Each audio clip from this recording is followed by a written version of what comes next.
fired up. I'm fired up from the film. How about you fellas? You get pumped up, you know, and when you go to talk to coaches, I get really pumped up, especially guys that are doing it for the love of the game and love of kids, and that's where you fellas are coming in. My first 20 minutes are going to be on practice organization, and I'm going to come back a little bit later and talk to you about what I think are the important things of coaching. We'll take 20 minutes on practice organization. As you drive around the cities, and I always stop, I've got a lot of grandchildren. Okay, they're out there playing Little League ball in various stages of Babe Ruth and what have you. And sometimes when you go by a practice session, you see all the kids out in the outfield, some standing in the infield. You, the poor coach, is pitching every one of those hitters. All right, there's about 12 kids standing, one kid's batting, one kid's catching. That same kid will catch for about 2 hours, perhaps, of the practice, right? Everybody gets to bat once, and you're there, and some kids can't hit the ball at all, right? And you're trying to hit the bat, right? Along there, underhand, overhand, and you know, all of a sudden, the 2 hours gone by, and you promised the parents that you'd have them home by 7. It's 5 to 7 practice, 6 to 8, what have you. All right, and all of a sudden, it's time to go home. And all you've done is try to get one round of batting practice of 8 swings with 1 ball, so on, so forth. And guess what we forgot? The catcher. And by the way, we'll have you hit next time we have practice. And the poor tyke trots off, because I know, because my son was a catcher in Little League, and he used to have that happen to him. He never did get to hit, all right? He never hit the game. And but I think the important thing is organization of practice, okay? We've got to do it there. And it's hard for you fellas because it isn't your profession. Okay, it is my profession to try to figure out how we keep kids busy all the time. So again, I liken baseball to football because I've been in football for 40 years. All right, and you break down in football. Your linebackers are over here, your defensive backs are over here, your defensive linemen over here, offensive over here. You must break down your baseball practice the same way. Let's say we're going to take defense. Okay, outfielders are working over here. Infielders are working over here. The catchers and pitchers probably working together over here. Pitchers may be throwing to catchers, or catchers could be just going through drill, blocks, throwing to second, whatever. All right? But you have to break it down and be organized, all right? Jerry Kindle, the great coach at Arizona University, was asked, or he asked his team, what do you want from me? Asking his team, what can I do better for you? He passed out the questionnaire. And surprising to me, the thing that they wanted from Jerry, the most important commodity that he could have, all right, was to be highly organized. All right, so it behooves us, you fellas, that you understand and you break down, and you break down your defense, and then you can break down your offense. Well, how do you break down offense? Well, you have the hitting tees. You might have 3 stations of hitting tees. All right, over here you could have a little flip throw going on for the kids, or soft toss. Out in the outfields over there, you could have several games of wiffle ball. All right, you laugh at me. Wiffle ball? Are you crazy? We're playing hardball. My dear wife Joan said to me the other day, we're coming back on a plane from the coast. I was speaking out there on batting and several other subjects. And when I speak on hitting, I talk to them how we practice at my college, the College of St. Francis, how we practice hitting. We do not hit a hard ball, fellas, from January until the end of the season. People go out and think, this guy's lost his mind. All right, we hit wiffle balls, rubber balls, tennis balls, all right? And this is a fact, because we're working inside the majority of the time. And even when we hit outside, we're hitting wiffle balls, all right? Because we can get more accomplished, and you do have to make the adjustment. But my dear wife said to me, you think that people frown upon the concept of hitting whip balls because they think it's not macho. And I got to thinking about that. I says, gee, I wonder why people are so hesitant to go away from the hard ball and use a ball that kids won't get hurt on, will have more confidence when they play. You fellas, when you grew up, a lot of you probably grew right up in the streets of Chicago, and you couldn't find any place to play. if you didn't live near a Humboldt Park or a Reese Park or a big park, you didn't know what to do. You wanted to play ball. It comes with your favorite team and the White Sox, all right? And you wanted to become a ball player. Well, how did you play ball all day? You played with a tennis ball out the bat. We used to have a little bar rubber ball. They called bar. You get them for a nickel. Little orange ball. Boy, you'd hit those things and they'd last a long time. And then finally shut. But you hit them all day. You played all day. Willie Mays learned to play on the streets of New York stickball. All right, with a little cork bat. All right, a little golf ball sized ball. And that's how he learned to play the game. You don't have to hit a baseball, you see, to become a baseball player. And that's where we make mistakes. You see, we don't understand that there can be this correlation, okay, that I can hit a wiffle ball and go out there and be one heck of a baseball hitter. I got a big kick the other day, or not just say the other day, but last summer I was watching Game of the Day on Saturday afternoon, and my wife thought I went out of my mind because I let a hoot out of me, and I went, finally somebody understands what's going on. Because they were talking about the great Will Clark. I mean, we all remember Will, how he murdered our poor team in the playoffs last year, all right? But Will Clark was asked, okay, and they were doing an interview with him, what do you do in the wintertime? Well, he said, I work out during the wintertime. I try to improve my game. Well, what do you do? He said, I have a setup in my garage and I hit wiffle balls all winter long. Well, I let this hoot out. I said, goodness gracious, we've got people on the right track. And we'll have very, very important how you break it down, fellas. All right? And that is the important key. Kids quit the game at age 12, at age 13, at age 14, and it blows my mind because this is the great game. It is America's game. What are we doing wrong that kids get out of the game before they have a chance to really play? I know there's a lot of other sports to play nowadays, but our game is a great game, and kids shouldn't be giving it up. Well, I think a lot of kids give it up because they get out into a little league situation, all right? And there are 12, 13, 14, 15 kids out there, and we don't break the practices down. We don't make them interesting enough. All right? And consequently, kids get what? Bored. They're bored. And, you know, you stand around, there's 8 swings, and, you know, you're standing, you're not doing anything. You do that for 2 hours, and pretty soon, I don't know if I want to come back to it. I don't know if I want to come back to it. And they give the game up. So it's up to us to present the game in the right fashion. Keep everybody moving. And you fellas can do it. What are some of the other important things? Using the head. Using the head. Creating situations, all right? How else can I make it? All right, I want to say that we're going to be in the 9th inning. I'll create a situation, 9th inning, bases loaded. 7th inning, score tie. I can create any situations I want and have a little Spahn game. I get a big kick out of the professional game, basketball, all right? Now we have a summit meeting on every timeout. Every timeout, 9 clipboards come out. 9 coaches knock each other over, all right? They get into a meeting. They have 4 discussions before they even go into the huddle. All right, and they're going to play for the last shot of the game. The score's tied, and somebody ends up taking a 40-foot hook shot going out of bounds. And I said, my God, is that what they set up all that for? And you probably look at it and think the same way. Or watching the Bears trying to run a 2-minute drill, which becomes a 2-hour drill. You ever watch the Bears? If they're behind at the half, go home. They ain't never going to catch up. San Francisco is behind 40 points. It says, it's just a question of time, right? Joe Montana's going to go boom, boom, boom. And they're going to bring him back in the game. But you see, they're proficient at that because they create that situation all the time. We can create situations, again, in a similar fashion. Okay, fellas, we're down 4-0 in the 6th and the 7th inning game. Well, what are we going to do? What is our strategy? You're talking to your team. My strategy is what? Hey, we got to load the bases. We've got to get the tie and the run to the base. Well, how are we going to load the bases?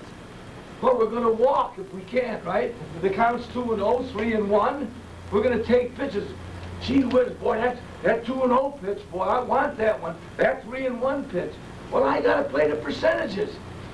Man, who's that guy? You got to know when to hold, and you got to know when to fold. If it's 50-50 ball strike, if it's 2-0, and I take the pitch, 50% of the time it's going to be a ball. I want to play those percentages. If I swing and hit it, I'm only going to be successful 1 out of 3 times, right? Average batting average, 333. I got to play the percentages to get on base. So I'm going to teach kids how to play catch-up bases. Okay, we got them loaded up. Now what's going to happen? Okay, 2 hits, we win the game. 2 hits, we're losing 4-0. Okay, double, triple, all those people scored, we win the game. 2 hits, fill them up, get an error, get a bunt, drag bunt. Several years ago, the Dodgers were in the World Series. The Dodgers lost this World Series. The final 2 outs of the game, all right? I can't remember right now the teams they're playing in the American League, but the final 2 outs of the game were one of the most memorable moments for me in sport. The score was 7-3 in the 7th game of the World Series. Dodgers were at bat at the top of the 9th. There was 1 out. Garvey was at bat. All right, now here's a strong man up there, all right? And Garvey drags down the foul line and gets thrown out by an island at first base. Okay, and Manny Moda comes out and he pinch hits. And Moda pushes the bunt down with 2 outs. And he gets out. Eyelash play at first base. And I said, what a great thing for our kids to see. Because the Dodgers understand the game. What were they trying to do? Load them up. All right? They were playing the game to the end. All right, that doesn't come out of a clear blue sky. That comes somewhere along in their lives they've been told. The sort of said, hey, we got to get back. Get on any way you can. Fill them up. Well, these are the kind of things, fellas, that you hit home to your kids. You make the game in. Don't tell me that chess isn't interesting, or checkers isn't interesting, or Nintendo. That's all great stuff. That's strategy. Baseball's a strategy game. It's a mind game. And we create all the situations we want at practice. You're the coach.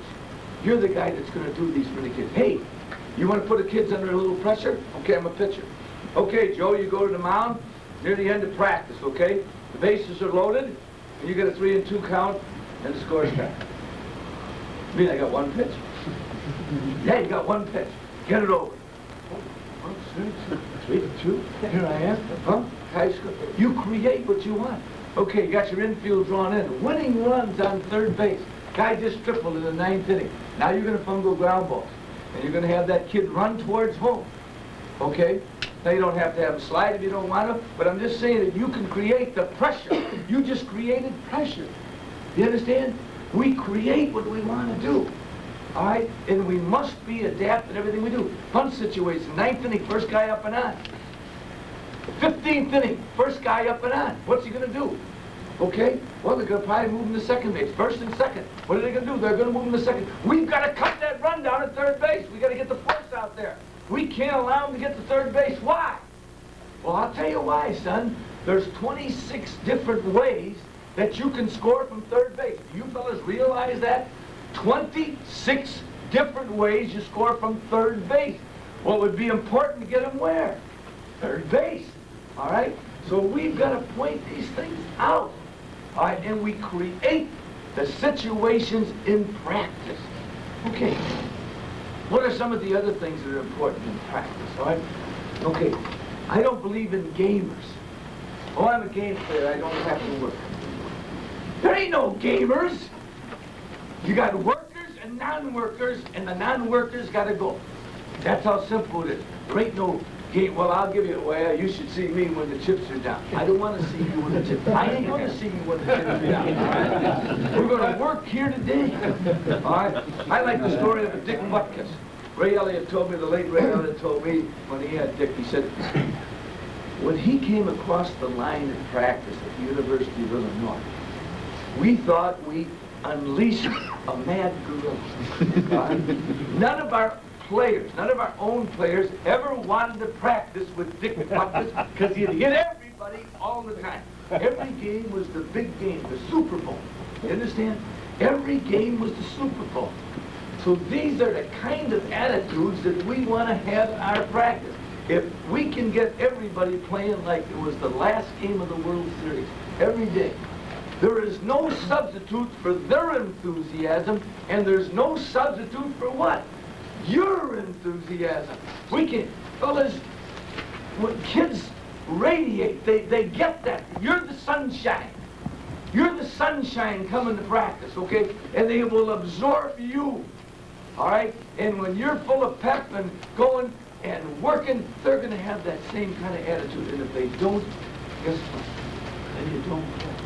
All right, another attitude that we want to create. We saw the great Vince Lombardi on film just a little while ago. You know the first thing he did when he went to the Green Bay Packers? The training room became out of bounds. Clear it out. Get out of here. Nobody gets hurt at Green Bay. Now, naturally, any boy that's seriously hurt, we're going to take care of. All right?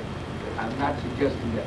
But a lot of guys, you can get kids to play with some pain. Every guy in this room has played with pain. All of you have played with pain. And you know some of your greatest performances is the day that you played with pain. Because something inside you motivated you to, I will do better. I will come on so strong. Warren Spahn, the great Milwaukee left-hander, told me that 60% of the time that he went out the pitch in his long and wonderful career, he didn't really feel that great. He said, most of the time I didn't have good stuff or I didn't feel great. But that's when I pitched my best games. So we've got to get kids to realize that, hey, you got a boo-boo here, or this hurts over here, my arm's a little sore.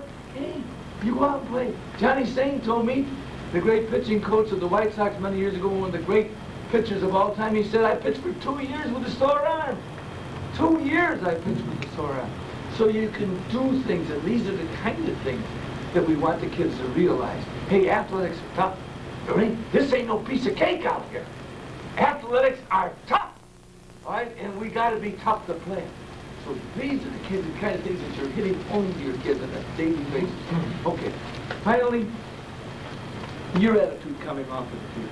Your attitude coming off the field. Okay, we've worked them hard. Anybody that's going to make anything has worked hard.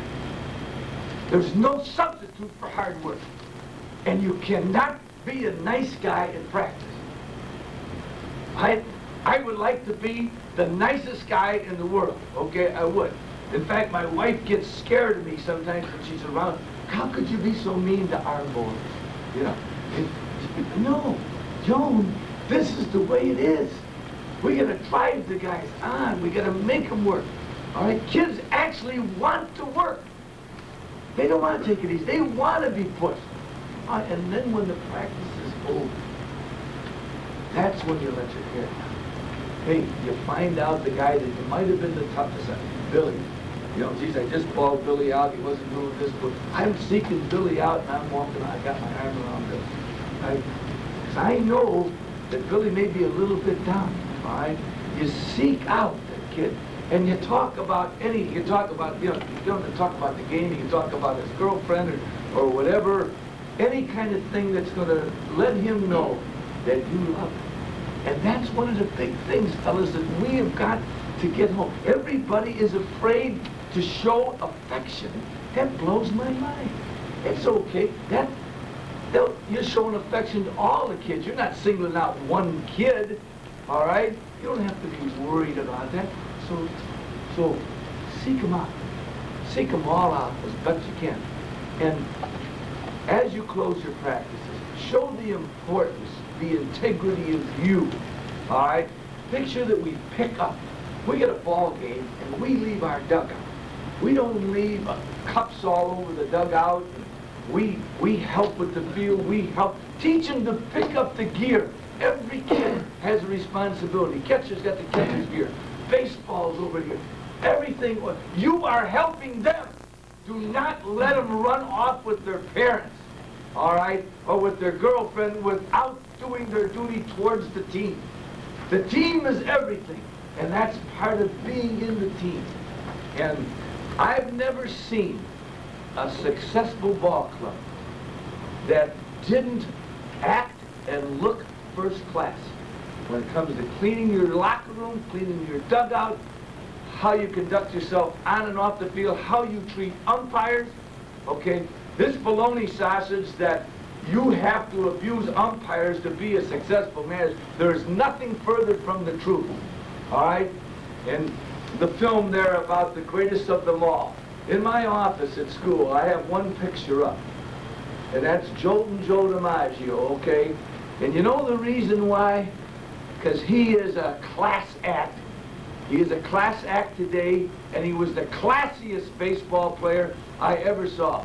You never saw, the worst I've ever seen him display his temper was when he hit a ball, I think 480 feet in the Yankee Stadium, and Al Gianfrido made the catch in the World Series going away, and Joe went and he kicked the dirt. And that was the most I've ever seen him display in 13 years of baseball.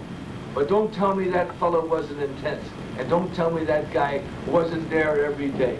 And off of the field, what a class act. All right. Shirt, tie, dress, good manners, how are you? And he's still the same way today. He led his life, all right? He led his life, I think, how our Lord wanted him to lead his life. And you fellas got to realize that you have the same impact on young people, all right? You guys are class acts right now because you're giving a lot of your free time to make this thing happen. I'll see you in a little bit, fellas. Team, and I think a team together. E for together. E for effort. A, attitude. What kind of attitude do you have? Kids, you, we talked about that before. And the M, manager. Manager. Now we think back to the old days. Charlie McCarthy, great manager. Miller Huggins, Al Lopez, Walter Alston. Great managers. Connie Mack, great old gentleman in the game. Today we don't even get to know their names today. So fast, don't they? We had a great one we had a great one here and we let him go. We had a great one in Chicago, we let him go. He's over. Tony La Russa, maybe the best manager in the game. Maybe the best. Brilliant man and a great gentleman. Charlie Finley, when he was the owner of the Oakland A's some time ago, made a statement that managers were a dime a dozen. Now, Charlie's a very brilliant person. But I think he missed the boat when he makes a statement like that, because what I think Charlie meant is that in the course of a season, he was talking about 156 games at that time, 162 now. Maybe your move during the game. I change this pitcher, I give a hit and run. In watching the Cubs play, sometimes I think that Don Zimmer tries to make too many moves. Okay? You try to create too many things. And that doesn't necessarily mean that you gotta make moves to be a good manager. You don't gotta make moves. Cubs twice last year employed the hit and run with the bases loaded with one or no outs. That's never been done in the history of baseball. I don't care what you're telling me. It's never been done. You don't have to make moves. Well, Charlie, I think, was wrong because I would like to think, fellas, that wherever I go, I can make a difference. You tell me that Vince Lombardi, if Vince could come back today, and he took the last football team in the NFL, that would be the last time they'd be last. Do you understand? He would be playing for the Super Bowl in 2 years. Unequivocally, that's where he'd be. Wherever Tony La Russa goes, Tony's going to win. I would like to think that I can make a difference. Lee Iacocca went into a motor company turned the whole thing bankrupt. Ready to fold the door. One of the greatest automobile ownerships in the world was bankrupt. Guy goes in, turns it around. Was that some magic or something? What you fellas have got to realize, and I've tried to tell you before, that you are the difference. You are the difference.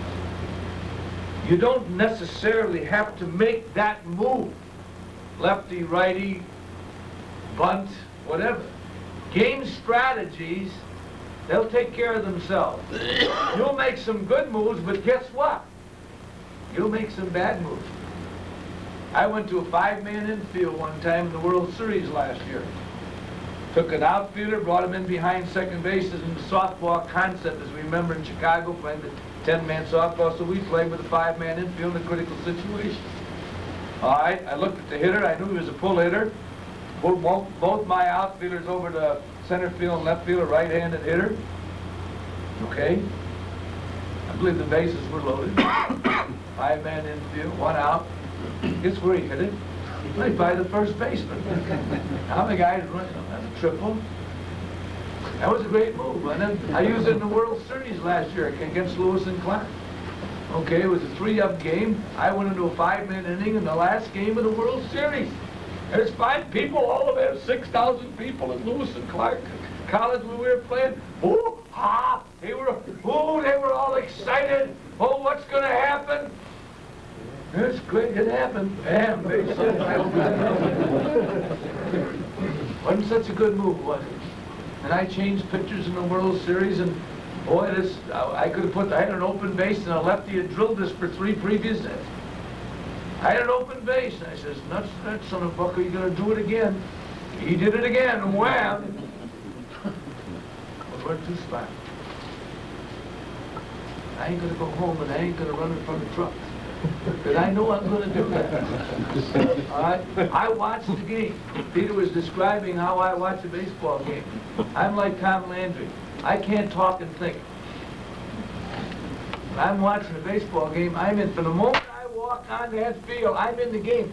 I'm not talking about when the first pitch comes, fellas. I don't even want to talk to the umpires. I send my associate coach up there to home plate, and he gives the ground rules, or he listens to the ground. Because that's going to blow my mind, all right? I want to know what the ground rules are, certainly. But I'm deep in it. And I've been deep in it since the time I hit that ballpark. And I want my players deep in it. Okay? They better be there, and they better be in total concentration, because that's the beauty of baseball. It's a mind game like no other mind game. People said they get bored when they go to the ballpark. They don't understand. They don't even see the war. They go, beer man. Huh? They don't see the war, the pitcher-batter war. They don't see the strategy in the infield. They don't see the outfielders leaning on particular pitches. They don't see the infielders flashing the signs and know what pitches is on. What's the count? Am I going to get a jump on the ball? Who's at bat? They don't understand the strategy of the game. How could they appreciate it? It's the master chess game that's going on. And it's coming. Chess we have, we can anticipate and we know. In baseball, we don't know. We don't know. There's going to be certain things that are happening that we don't have control over, right? Ball's going down the foul line. Is it going to hit fair? We don't know if a player's going to bobble a ground ball right at him, right through his leg. We don't know that. We can't plan that error. We can't plan that strikeout. Okay? But you fellas here have to realize you're important. Say, my God, I'm working for a living. I mean, hey, I'm running a bank, I'm running a store, I'm doing this, I'm driving a truck. But now you're coach. You're coach now. Yeah. And just realize what a coach is responsible for. Okay? Realize that you do make the difference. You make the difference in your family. You make the difference on your job. And you make the difference on your plane. All right? How do I come to practice? We talked about attitude before. I got a guy that works with me, Tony Delgado, my associate coach. I've been associated with him for 25 years. He has never, once, ever came to practice with a lousy attitude. He comes, boy, it's the last day. It is the last day of the World Series. Man, he's got that fun here, there, everywhere, wham! all right? The way you conduct yourself on a daily basis with those kids, or forever, how many days will you have? Understand your magnificence, fellas, please. Understand, a lot of these kids don't have anybody to look to. I'm sorry. At home it ain't so good. They may have a dad that's just a pain. Sorry, but some fathers are a pain. They put a lot of pressure on their kids to go 4 for 4, don't they? Or 9 for 9, they're the greatest thing since Joe DiMaggio, right? Their kid, and if he goes 0 for 4 and he comes in the door, man alive, what happened? Why didn't you do this? Or basketball, or baseball, or whatever, football, right? There's a tremendous amount of pressure, all right? Or maybe you don't care at all. He's never seen your kid play, all right? And that's the way things are. And now all of a sudden, you're his friend. He's got somebody that believes in him. And do you realize, fellas, whether you know it or not in your life, that you met somebody that has made a tremendous impact in your life? I look back to my high school days in Chicago. I went to Calvin Park High School. Nobody knows where Calvin Park High School is. I know that, okay? Northwest side of Chicago. And my coach was Mr. Phil Brownson. All right, Phil is still alive. He's 86 years old. All right, the greatest basketball and baseball coach that I have ever met in my whole life, but also the finest man. Why do I look back and love Phil so much? I was the worst athlete in the history of the Chicago Public League. You name the guy, I was worse than. I couldn't even walk. I was 6 feet 4, 130 pounds. Do you know what it is to be 6 feet 4 and 130 pounds? My nickname was Bones. All right? I had to play basketball in shorts. Now, you weigh 130 and a 6 foot, you up? Huh? People would laugh at me when I'd come on the floor. We had a pivot offense. I was a center. I was the tallest center in Chicago. Okay? The ball would be revolving around out on the floor, and they'd throw it into me. And I went one season without catching one. And Phil played me every day. My sophomore year, I averaged 1 point a game and 1 rebound, and I was the tallest guy on the floor. How can you be the tallest guy on the floor and get 1 rebound a game? That's how bad I was. Junior year, the same way. I got better. I got 3 points a game and 2 rebounds. Tallest center in Chicago. We went to the semifinals. Public League champion. That was big, you know, in the 40s, guys. That was the big time. You didn't know about champagne or where. You were in the big time. I remember playing the semifinal game, and we came in after the game. We lost 45-44. All right? Oh, a heartbreaking game. And I had another stellar performance, all right? I scored 1 free throw. And my man, I remember the guy had 17 to 1 ratio. He scored 17, I had 1. Phil's coming through the locker room. Phil made the semifinals. He's only been coaching about 8 years. At that particular time, he came through, and he said to our assistant coach, he said, Coach, he said, if we only had a center.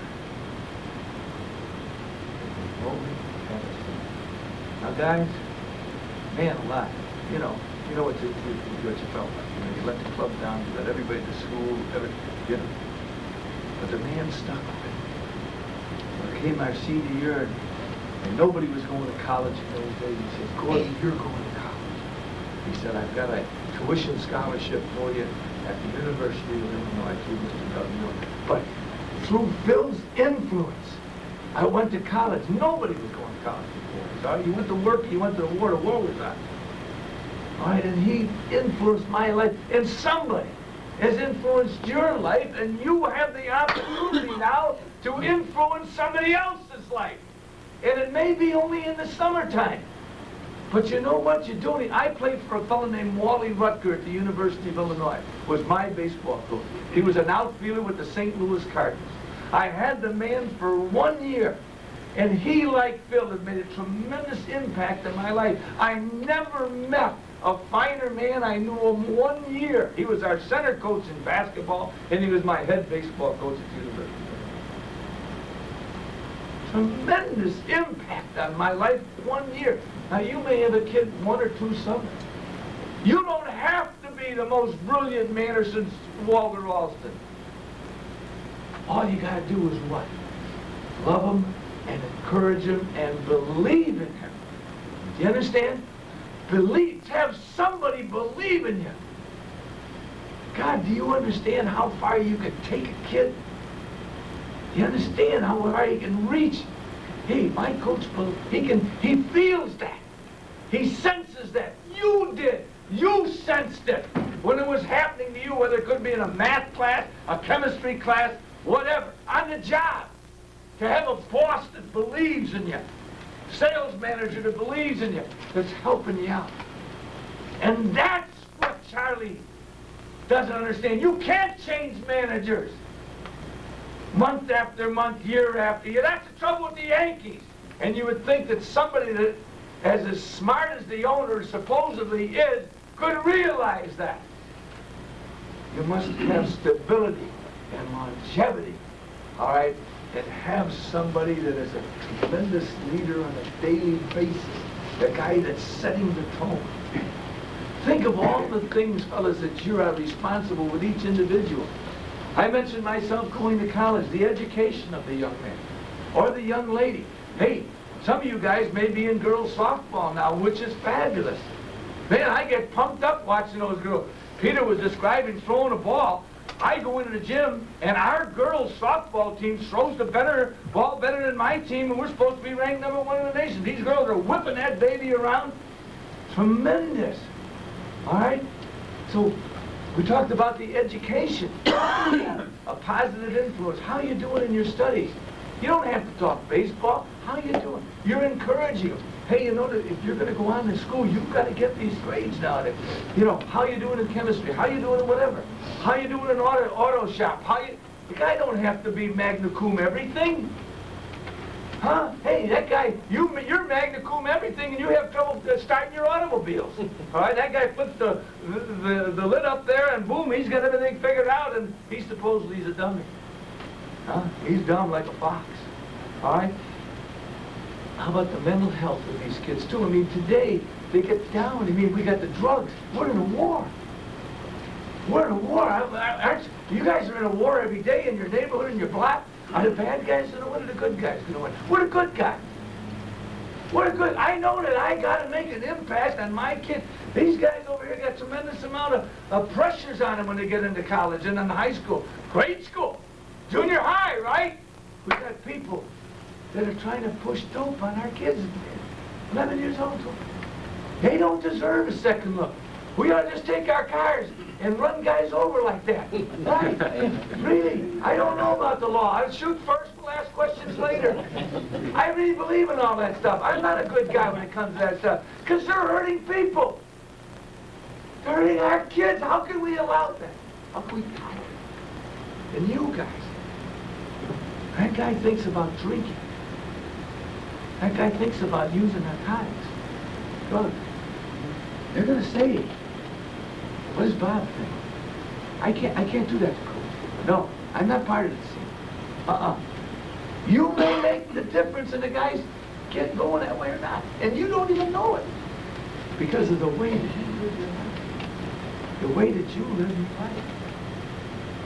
life. My son, we were just talking about one of my sons the other day. My son said to me some 7 or 8 years ago, and I got very angry. He said, Coach, he said, Dad, everybody's on the tape.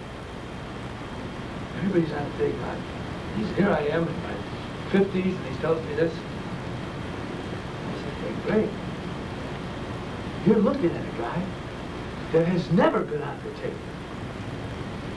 I said, Greg, when you were a kid, and I was 42 years old, and I was working 2 schools and coaching 3 sports at the same time, I finally made 10 grand. I finally made 10 grand at 42 years old. I never was on the tape, Greg. All right? I don't think I've cheated ever in a game, Greg. And I was angry about that.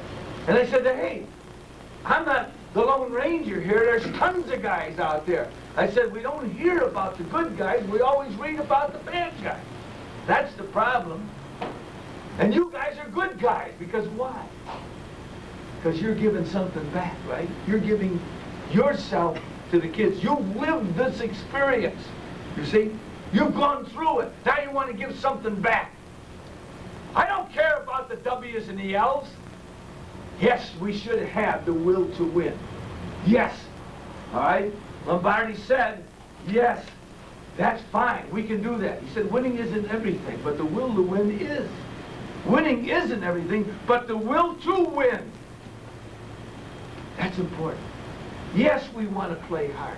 Yes, we want to go. Yes, we want to reach excellence. Wherever excellence is, we want to reach. I want to be the best second baseman, the best shortstop. Is it important that I'm the best shortstop? Yes, only if I'm going to take that into what? Into my life. You've taught them to be the best shortstop, the best second baseman, the best pitcher, the best hitter. Why? Most of the kids, 99% of them, aren't going to play any more baseball when they get to a certain age level. Maybe they'll only play in high school. Maybe they'll only play through college. All right? But only 0.5% are going to reach the pros. Well, what is the important thing? The important thing is that you've taught them attitudes. You've taught them to strive, to reach for the goals. You understand? Hey, now, you taught me, Coach, to give everything on every play, on every practice roller, to be the best. All right?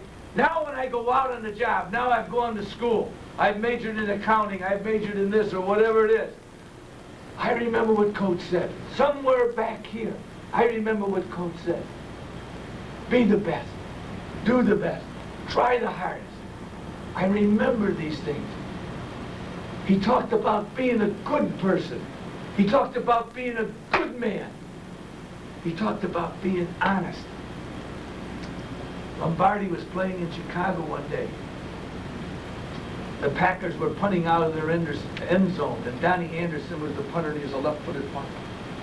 All right, and it was 14-7 game, Packers over Bears. And he punted a high spiral, Donnie Anderson, and it was coming down right in front of the Packers bench. All right, and the sun was out, and they're playing at Wrigley Field in those days, all right? And Gale Sayers, the great Gale Sayers, was back, and he started, that ball comes down off that foot a little bit differently when the lefty punts it, all right? And Gale was reaching, he fumbled it, and the Packers recovered the ball, and that was the turning point of the game, and the Bears didn't have good field position. The Packers went on to win the game. They ended up winning by a field goal.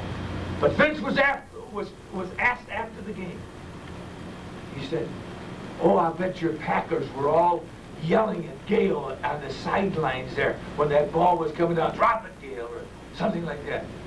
Lombardi turned and looked at that reporter and he said, are you kidding me? He said, we don't play that way. Let them stand in there. We don't play that way. We don't play that way. Like DiMaggio, we don't play that way. This barbering in the dugout, this chick, hello, you know, oh, the pitcher's got a bellyache and all this baloney. Play the game, man. Play the game. So these attitudes that these kids can take back in their life that you said, no, this is wrong. We don't play the game. We don't lie. We don't cheat. We don't steal. We don't do any of those things. We don't doctor the baseball. We don't load the baseball bats. All right? We don't steal the signs wrong. All right? We're not looking over it for say the catcher's giving or that. We don't play that way. We play it hard. We play it straight. We play it honest. And then you see what you're giving that kid. You see what you're giving. And going back and finally with our umpires' relationships. One of the greatest lessons I've ever learned is from a fellow named George Grimes, a great umpire in the Big Ten for many years, a graduate of Crane Tech in Chicago. And boy, George was a great big man. Great, big, great umpire. And we were playing the University of Illinois one day. And there was a pop fly up above in the infield, the wind's blowing around, and there was a couple of guys on base, and there was an infield fly rule kind of thing, you know. If the ball comes down fair, it applies. If it blows foul, it doesn't apply, and so on. Whatever there was, the thing got mixed up, okay? And boy, I came out of that dugout, you know, and I had the hat off, guys, and I was giving it, throwing the hat, and I was kicking, and I was making a real idiot out of myself, which I didn't quite frequently. And he said, Gordie, will you shut up? Oh, after talking to me that way. Hey, would you shut up? And then he pointed at me and he said, do you want the play called right? You know what he asked me once? Do you want the play called right? Boy, did that hit me. I'll never forget it, and I've quoted it so many times in the last 25 years. And I said, yes, Mr. Bryan, I would like the play called right. He says, we go back to the dugout. He sent the old line coach back to the dugout. He said, we'll get the play called right. We called this other umpire in, and they talked about it, and then they made them call. I don't remember who it favored, whether it favored Illinois or it favored, but the play was called right. I want the play called right. Do you fellas want the play called right all the time? And that's what it's all about. And I've never forgotten that lesson. And I've never forgotten that lesson in dealing with umpires. In fact, when Mr. Grimes passed away, he was one of my closest friends. All right? He was one of my closest friends. I did some clinics with him up in Chicago, and I'll never forget him. All right? Because he made such an impact. And the integrity of these fellas. Now, fellas, when you umpire, that's a hard job. That's a hard job. You got to know your stuff. You got to know the rule book. You fellas have got to know the rule book. All right? If you're going to have a good league this year, I want to hit you with this, fellas, in my closing statement. Your league will be as good as your umpiring. And the less pressure that you put on those umpires, the umpiring will get better. But if you're constantly badgering the umpires and putting on a ton of pressure on these fellas, all right, it's going to hurt their performance. Bill Haller, one of the greatest umpires of all time, is a very, very close friend of mine. The #1 ball strike man in the American League.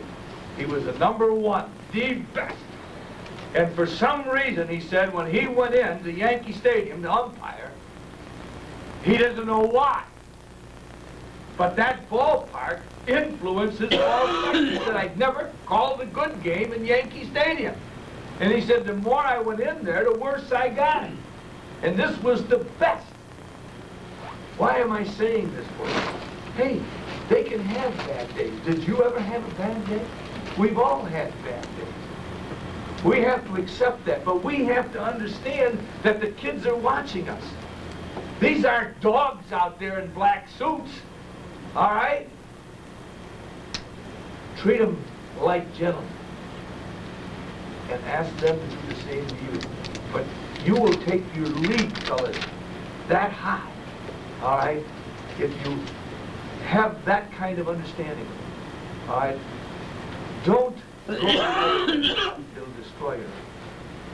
Looking forward to talking to you soon.